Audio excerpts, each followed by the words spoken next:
Elon Musk just posted a big warning for legacy automakers, and in this video, I'm going to deep dive what he said. Let's go ahead and get started. So this warning came after Stephen Mark Ryan for solving the money problem posted something on X. Shout out Stephen. Hope to have you back on the channel sometime for a third time. Legacy Automotive are about to have their Kodak moment. And on that same post, Elon Musk had a reply. He said, "It is unfortunately trending that way for many automakers. Some companies do understand, but their pace of change is nonetheless slow.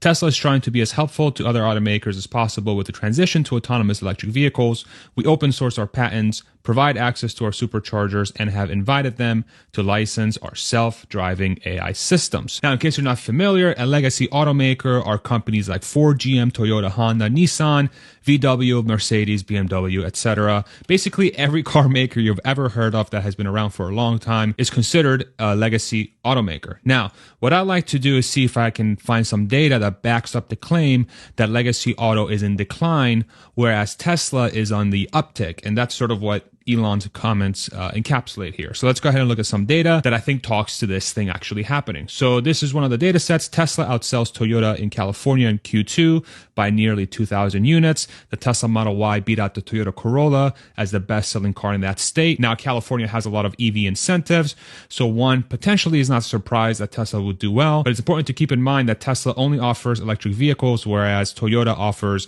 gas cars, which right now have the majority of the market share from a fleet perspective from total cars. But Tesla, even with a much more expensive car, sometimes double of what a Corolla usually costs, they reach number one in California, which is the largest car market in the United States. Now, the second data set we can look at is new EV registrations January through June and share of the US EV market. This is from Experian. As you can see up here, Tesla is number one with 329,000 new registrations through the first half of the year with a 60% market share, and then everybody else is far behind. So much so that if you tally up all the American automakers that sell in America, Tesla sells 6 times more than all American automakers combined. Another way of looking at it is if you look at the United States first half 2023 sales, Tesla versus legacy auto EVs, so your Toyota, Honda, GM, Ford EVs, Tesla has about 63% of those sales, whereas legacy auto, so all those automakers combined, not just American, but all legacy automakers combined, make up 36% of the total sales. Another way of saying this is that Tesla has 2 times the sales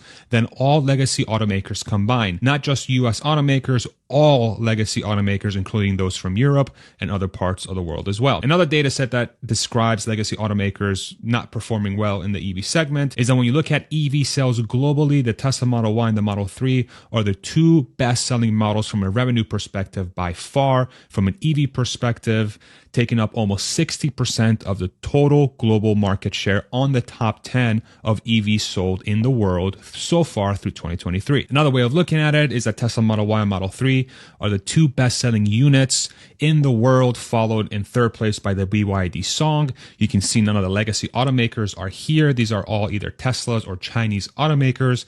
But a different way of looking at this data is that the 2 best-selling EVs globally are the most expensive in the top 10, which is why they have so much revenue in that category. And this one's really interesting to think about. Usually you would think that a car that does really well is usually very affordable, but in this case, the 2 most expensive cars in that top 10 list are also the best performing. And again, it's important to reiterate that legacy automakers are nowhere to be seen in that top 10 EV list. Another data set we can look at, Tesla Model Y is the first EV to become the world's best-selling car. Tesla Model Y outsold the Toyota Corolla again in Q1, despite being almost double the price. And again, this is global. So this is the world's best-selling car. And this trend was repeated again in Q2, making the Model Y the best-selling car in the world, period, through the first half of 2023, not just in the US, but globally. Now, there's another data set that just came out from Sawyer Merritt News. Tesla has tied Lexus for the lead in luxury satisfaction, new ACSI data shows.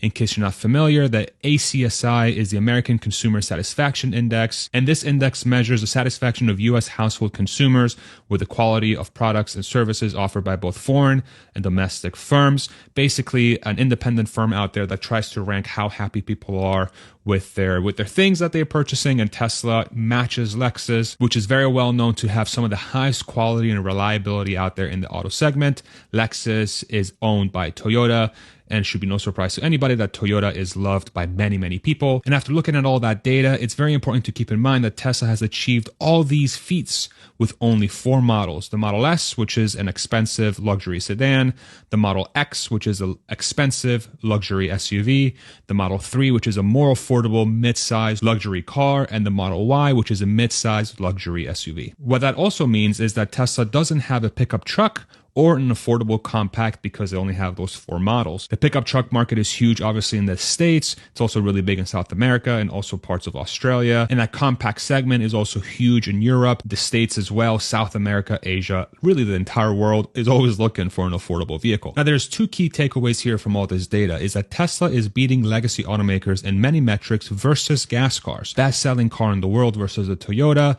best-selling car in California, same satisfaction scores as a Lexus, which makes it better than many other luxury brands like Mercedes and BMW. But the bigger overarching theme here is that Tesla is absolutely dominating legacy auto in electric vehicles. 6 times more sales than American automakers combined, 2 times more sales than the entire legacy industry combined. These are giant numbers when it comes to the EV segment.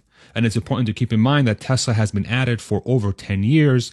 And in those 10 years, legacy automakers are still nowhere close to catching up to Tesla. Now, the reason why this is important is that there's a clear trend as to what's happening in the next few years. If we look at Norway new car sales, their total auto segment, you can see that electric cars are almost 80% of all total new cars sold in the country versus 21% petrol.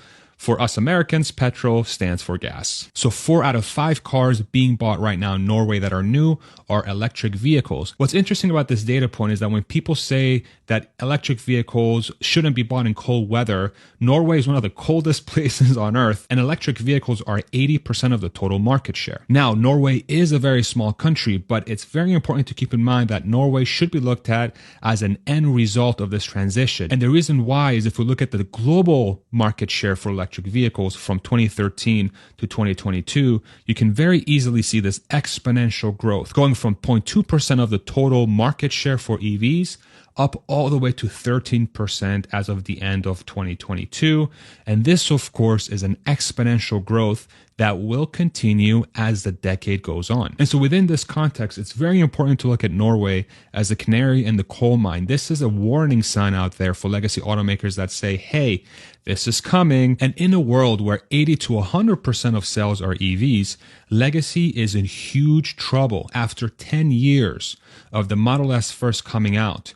After 20 plus years of the original EV1 coming out from GM, and they're still so far behind from where they need to be from a sales perspective in electric vehicles. But there's another word that Elon Musk had in his post that I think it's very interesting to analyze a little bit. When he was saying Tesla is trying to be as helpful to other automakers as possible with the transition to electric vehicles, there was a very important word in here, and that word is autonomous. Now, Tesla has a beta trial for full self-driving capability that runs at $15,000 up front, or it's I think $200 a month to essentially drive itself, but the driver is fully responsible for the vehicle and they always have to be paying attention. But the important distinction here is that Tesla has included the hardware necessary, they say, for Tesla to achieve autonomous driving once they update the software. And so if we're seeing these trends for electric vehicles already, then it's safe to assume that if Tesla were to win the electric vehicle race, which looks like they are, I think it's becoming quite clear that they are, they're also in tandem playing the autonomous game. And if they end up winning the EV game, then they'll also end up winning the autonomous game. Think about it this way. If the biggest automaker in the world is Tesla, let's say 10 to 15 years from now, selling all those EVs, and all those EVs have autonomous capability, and nobody else has autonomous capability, why would anybody buy a car that can't drive itself when one of the competitors can? Imagine sitting in your car. It can take you to the movies.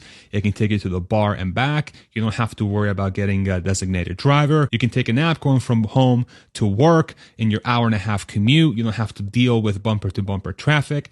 everything is taken care of for you. Imagine that world where one automaker has that and nobody else does. It seems unlikely that people will not buy Teslas under that scenario. If anything, I would think most people will want to buy a Tesla. And within that framework, legacy automakers are not well positioned to survive. They're super behind on the electric vehicle front, not just against Tesla, but all the Chinese automakers as well. And we're not even talking about the autonomy portion. So the question becomes, as this becomes more and more clear to the rest of the world and to governments potentially, will governments step in and allow these legacy car companies to potentially die? Without something drastic happening, without some tremendous success coming from Ford, GM, Toyota, where they can sell an EV at millions of units per year, it seems likely that legacy automakers will continue to shrink as more and more sales go away from the gas car to the electric car. And under that scenario, is Tesla willing to help these automakers? One of the things that Elon Musk said on that post is that he is willing to license out things like full self-driving to these automakers. And what's interesting with that point is that this is no different than how legacy automakers work today. Legacy automakers right now really invest most of their money in designing the engine, and that's about it.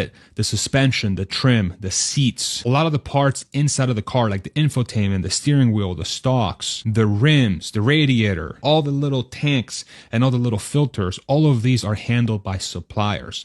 And all legacy automakers they're just a conglomerate of sorts that buy these supplies from these suppliers and they puzzle piece it together into a car. And under this scenario, Tesla would just become one of those suppliers to these legacy automakers that will supply them the cameras, the hardware necessary to process the images from the cameras. And so if you've been following this channel for a while, we've been talking about this quite a bit, but it's always interesting to hear Elon Musk himself say that this trend is happening. Of course, we can't just take his word for it and say, okay, he's saying it's going to happen, it's going to happen.